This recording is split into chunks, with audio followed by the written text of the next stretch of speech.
Hey guys, welcome to my channel. It's Ibua, and today I'm in front of you. For those who've been here, you know that I hardly come in front of you on the camera, but today I'm here because there's something we need to talk about. This video is forcing me, of course, to come. So for those who haven't been here, thank you very much for being here as well. I believe this is the beginning of our long journey together. Alright, so in this video, I just want to talk about car financing, mainly approvals versus affordability. Because a lot of people, I think, they tend to rely on other people, in this case including the banks, to say can they afford something or not, which in this case is obviously the cars, because I'm talking about the cars. So the bank is likely going to approve more than they're going to say no, and the reason is that they're here to make money. They are forced by law not to do certain things. The National Credit Act is protecting you from certain things, protecting you from you actually. So they're forced by law not to approve certain things, because then if they are just approving, they will be regarded as reckless and they might lose their licenses. So that's the thing they do need to know. They're here to make money. So for you, when you going there to make an approval for application rather for whatever vehicle that you need to get, actually, you know, I'm on the side of the road in this construction. I'm intruding in their area and they're busy. So forgive me if you hear like sounds like the bulldozer or whatever is passing just by. So, you know, what's happening with this thing is that you need to be aware of what is it that you can really afford, because I believe no one can tell you that. You need to be aware of that.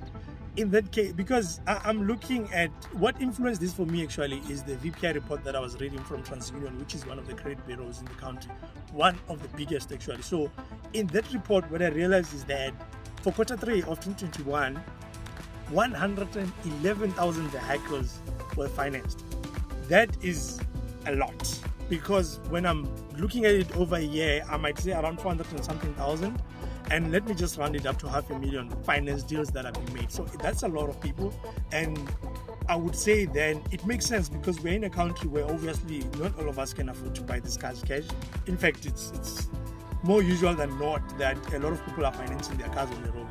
And you'd be shocked that it's, you know, when I looked at that report more and more, trying to understand, okay, fine, who are financing and so on, the age groups, you know, I realized that it's between 24 around there and 55 somewhere there. So those are the kind of things that I think you can get from that report. So I want to put that link to that report down there. You can just get it and see for yourself if you want more information from me.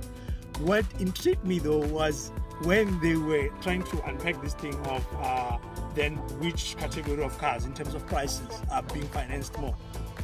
I realized that the cars are more than 300,000 category is the one that is leading. 44% of the finance deals that are made are more than 300,000. That is telling you that we love some premium and luxury cars in this country, and it makes sense because people love nice things. You know, people didn't have nice things. People make themselves feel better through nice things, and that is something that I think is happening here. So now, when I looked further than that, and I'm thinking, okay, fine, a lot of people are financing this amount of cars, but at the same time, I'm seeing a lot of articles talking about the repossessions. The South Africans are defaulting on their installments. You know, they are not paying on time. They are doing this, they are doing that. People are taking back their cars. They're downgrading. This, for me, are the results of like almost poor planning, because when you think about it, it's something that if you had prior knowledge of what might happen to you, you might mitigate some of these things. Some of them you can't control, like COVID, you're losing your job. It's something that really you can't say, I foresee it coming, and it's going to force you to take drastic decisions like taking the car back and so on and so on. So I'm not talking about those kind of decisions in this case, because there are things that you can control and things that you can't control. One that you can control, for example, is when the bank is asking you, okay, how much is whatever you are earning, right? I have this thing on the phone actually. Let me just check quickly. They will give you, so this is the form that we used for financing this particular vehicle that I'm sitting in, because it's also financed.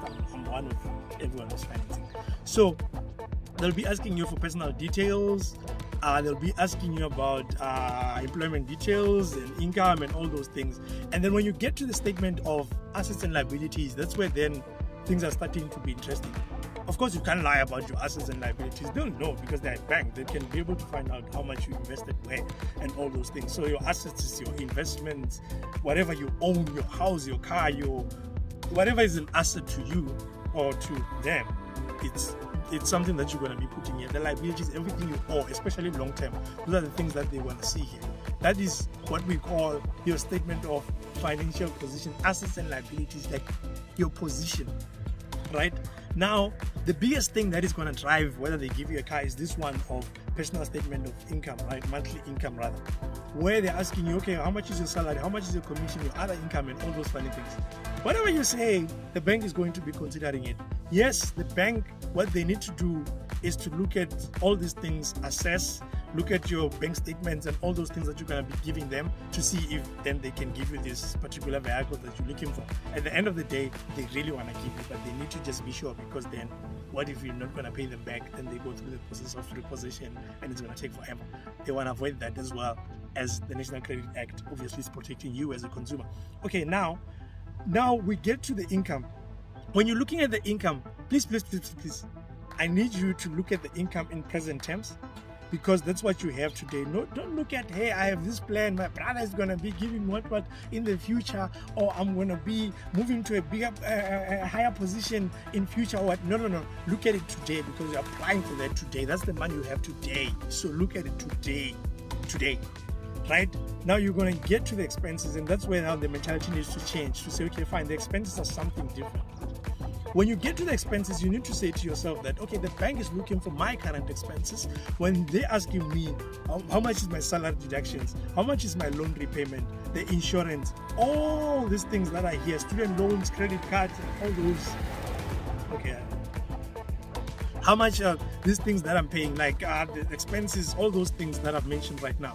What I need you to focus on is when they're going to be asking you about entertainment and other here, down here, because that's the part that I believe a lot of people are not necessarily considering well. I need your mind to be totally different. I need to repeat this. Income, think about it, what you're getting. Like when you're thinking about income, think about what you're getting today. When you're thinking about expenses, think about what you're still going to incur in future, because now you're getting this vehicle, because now you have plans to spend on this and that, right?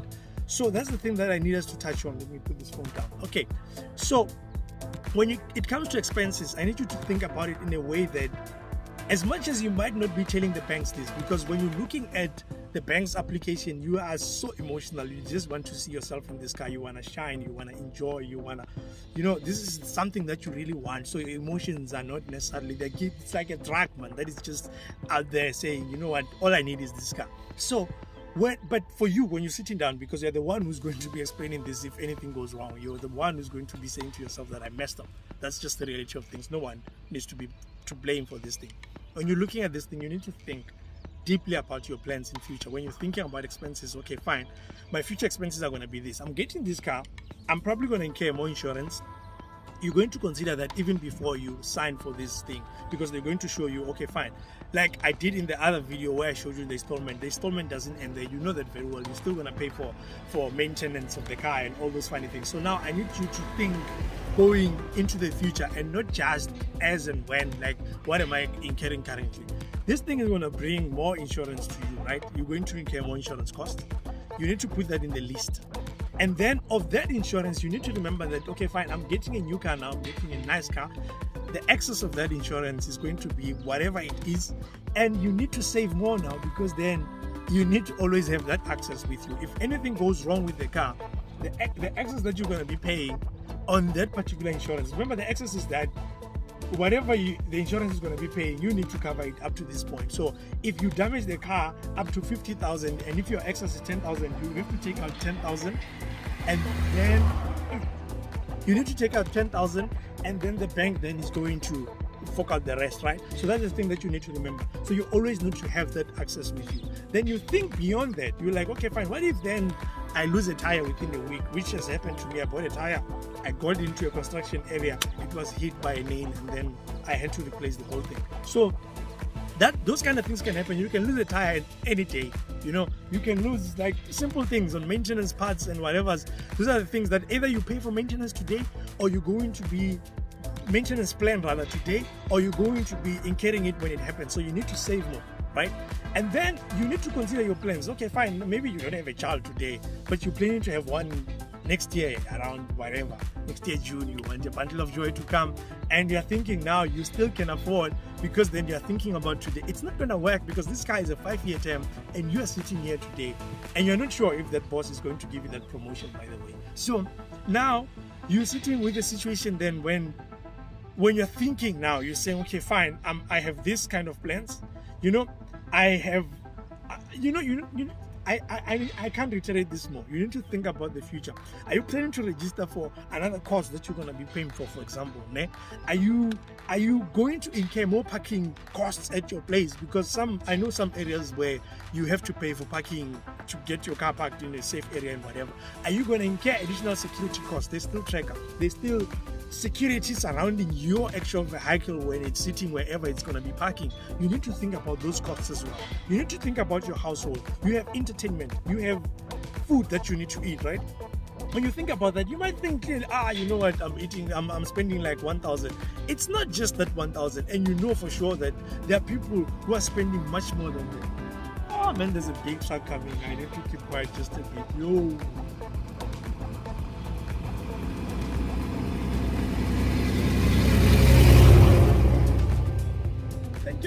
Thank you. Okay, you need to think now to say, okay, fine. The biggest thing that you need to consider whenever you looking at these expenses is, out of my income, when I get this car, what am I going to be left with? Am I going to be able to live? Am I going to be able to cover the emergencies in my life? If I get a call right now that is an emergency at home, am I going to be able to cover it? Or am I not going to be able to? If my friends are asking me that we can go where, to have whatever we need to have, am I going to be able to have petrol? Or am I going to always just be giving excuses? Am I going to be able to go to work with this car and pour petrol for the whole month without even whining or complaining? And then still be left with something that, as a person, you always need to have that emergency buffer in your account, so that if anything happens, you know that you can be able to cover it. And that's the mentality that you need to bring whenever you bring in this thing. The mere fact that the bank has approved, they're just saying we're giving you business because we can see that out of whatever that you have, you can be left with this 3,000 where you're going to cover yourself in terms of the car and the insurance. They don't think beyond what you have in your own household. So that's the thing that you need to put down whenever you're drafting this thing of, I need to buy a car. You need to draft that budget. Don't go there and be like, can I afford this thing? You give them the pay slips, you give them whatever and they're saying, no, you're good, you can afford this thing. You can afford. No. You're the one who knows your real pocket beyond all these approvals by someone else. I'm going to stop again. What's going on? Caterpillar is massive. Okay, I think I covered almost everything anyway. So, with that said, I think if there's any questions, you can ask me, because you need to draft your own personal budget and be activity based. Think about your entertainment, think about your lifestyle, think about everything else that you're going to be carrying. Don't just think about, I can afford this car. Always think about, how much am I going to be left with when I'm getting this car out of this dealership today. You always need to think about that, because you don't want to buy a car and not be able to live afterwards. That's the worst thing that you can do for yourself, because it's going to be packed. You're going to look at it, you're not going to enjoy it at all. With that said, I truly appreciate that you were here with me today, and I am out. No. I can't be out before I thank you for being here, stretching it all the way, and then now I can say I am out. Thank you very much for watching. Till next time, peace.